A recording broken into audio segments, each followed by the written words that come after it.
Chimpanzee refuge island, Ngamba Island, Uganda, a home to orphaned and freed chimpanzees.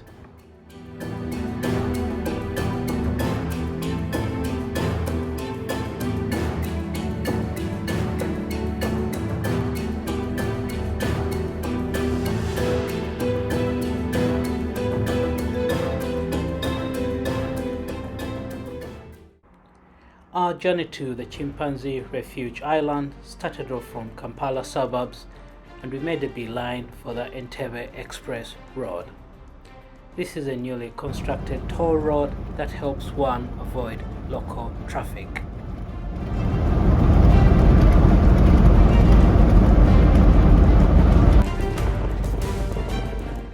Entebbe Express Road is one of its kind in Uganda, as no pedestrians or small motorcycles are allowed.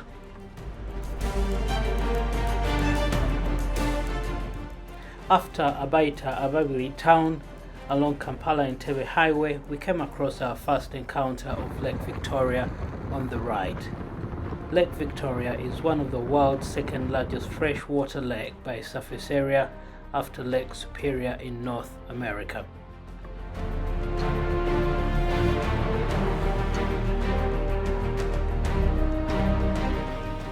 Branching off the Kampala-Entebbe highway, we drove towards Waterfront Beach, where our ride was waiting.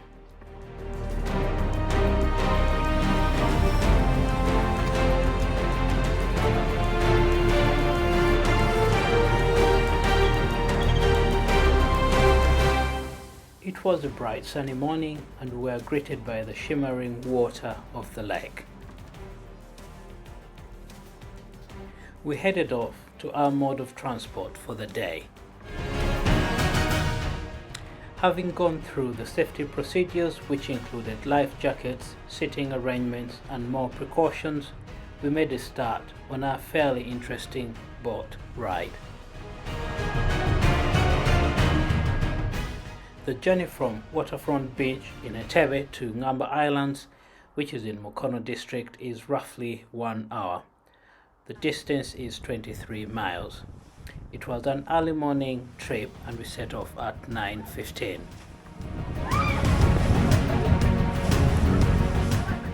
The lake was fairly unsettled as the winds were quite strong.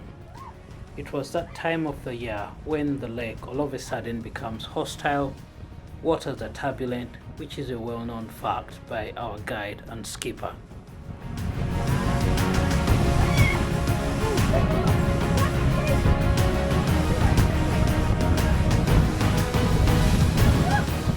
In spite of swimming not being a skill that I can be proud of, I had a sense of being at ease amidst all the excitement from the unsettled lake. Lake Victoria is Africa's largest lake by area at 23,146 square miles and the world's largest tropical lake.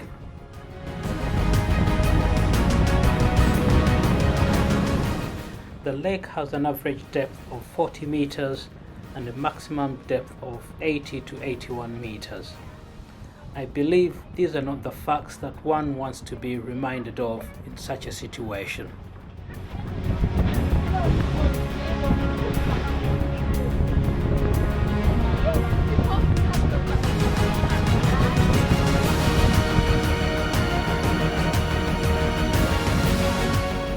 We had to stop to have the tarpaulin securely fitted to avoid water splashing on us.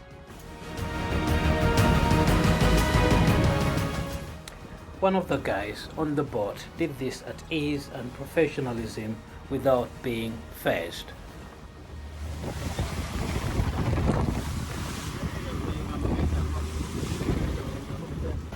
Lake Victoria strides across 3 East African countries.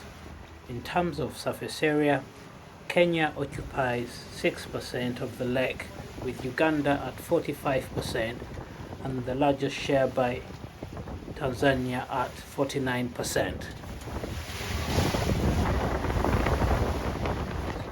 We were not the only daring souls on the lake. Local fishermen risked their lives in smaller boats, to get on with their normal errands.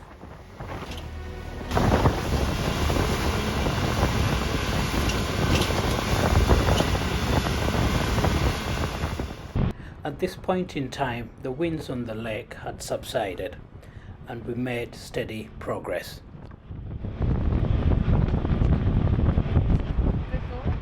In a distance, we could see the long-awaited Ngamba Island, and I guess a few of us were relieved to see a bit of dry land.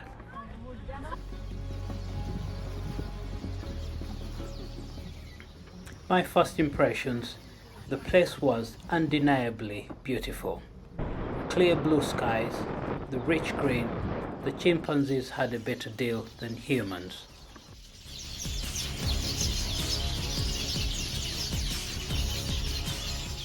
Ngamba Island is part of the comic group of islands located in Lake Victoria, and it consists of approximately 100 acres.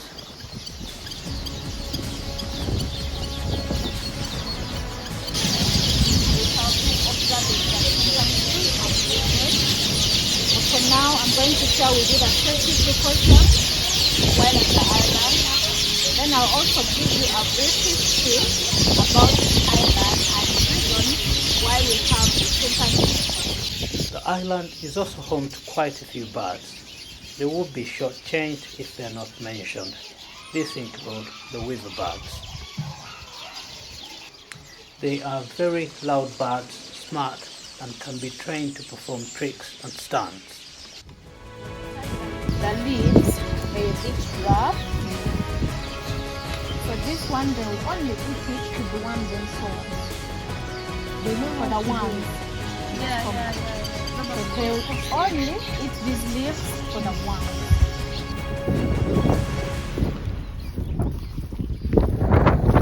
This tree and surrounding area have been decorated by droppings from the cormorant birds, which are also other inhabitants of the island.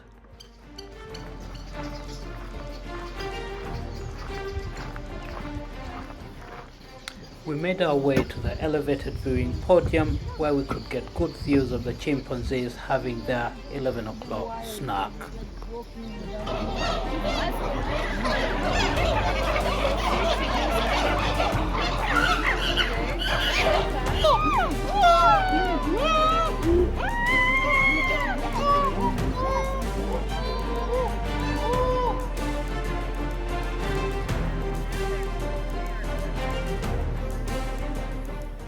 Chimpanzees are native to the forests and savanna of tropical Africa. The chimpanzee and its close relative, the bonobo, are the only species in the genus Pan. DNA sequencing shows that the genus Pan are the closest living relatives to humans.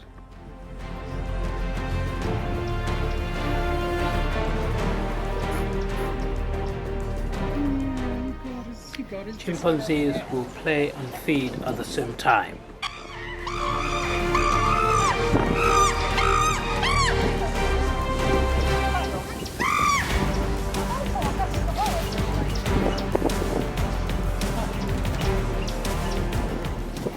Chimpanzees live in communities that vary in sizes, and they have a strict male-dominated hierarchy with an alpha male. The alpha male is responsible for solving the group's problems and conflicts.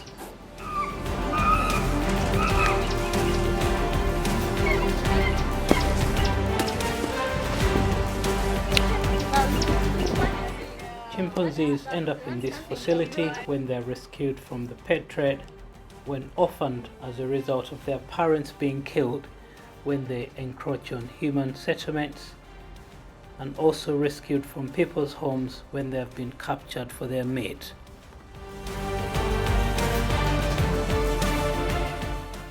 There is a low voltage electric fence that separates the human base from the forest. However, one of the chimps has learned how to get around this obstacle by using a dry stick to create a gap in the fence to cross over. An observation that has been picked up is Once chimpanzees learn something, they pass on the knowledge to other chimpanzees.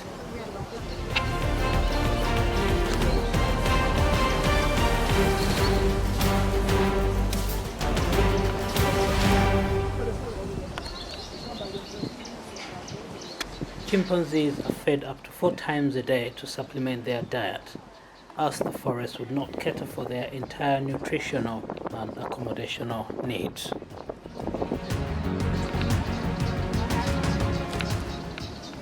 The forest area is 95 acres of land, and Ngamba Island has up to 52 chimpanzees as of May 2023.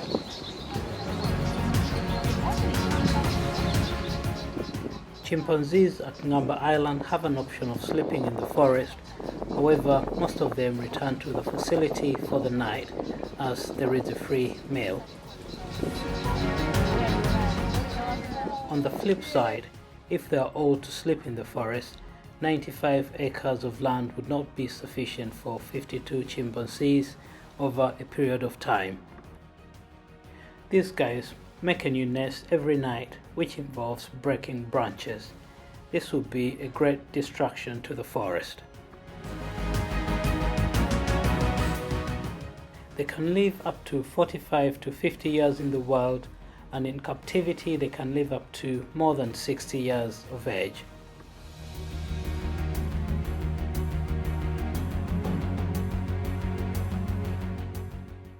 At the facility, all chimpanzees have names. They have a process they go through to allocate names to these chimpanzees. The chimpanzees also know their names as well as each other's names. On our way from the viewing platform, we pass by the holding facility where they spend their night.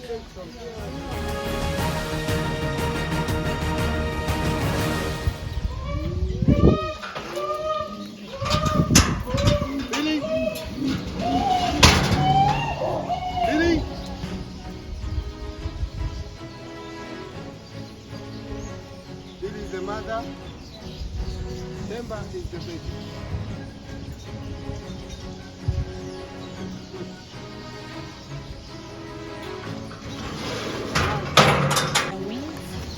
That's why they're called cow wings. So they will only get out those cows when they're going to attack you.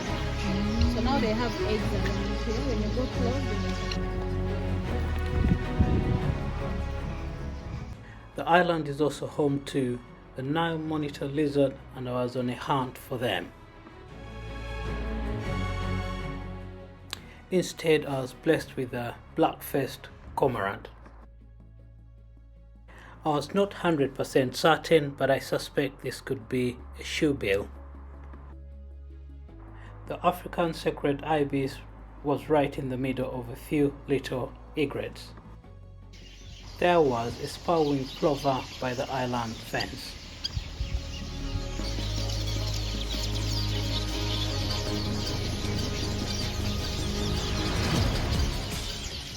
There is an art and craft shop, or call it a gift shop, which has a varied collection, and one can buy a few pieces at a small fee to support the maintenance of these lovely creatures.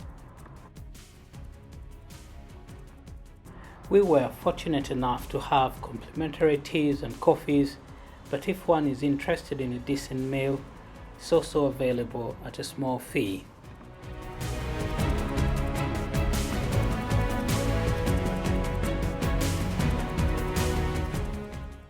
Finally, I spotted the Nile monitor lizard, which is commonly found throughout most of sub-Saharan Africa and along the river Nile.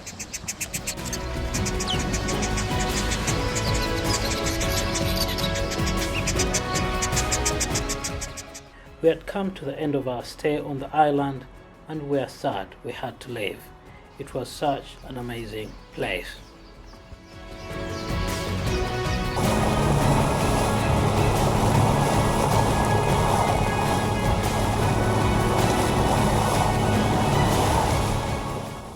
The journey back to Entebbe was more gentle, tranquil, and free of turbulence from the strong winds on the lake.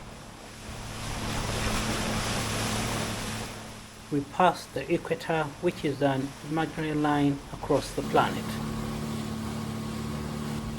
People were at ease to sit wherever they fancied, and I believe it took us less time to get back to Entebbe. It was an enjoyable trip, one to remember, with the amazing caregivers who dedicate most of their time looking after traumatized chimpanzees at the start of their journey to recovery.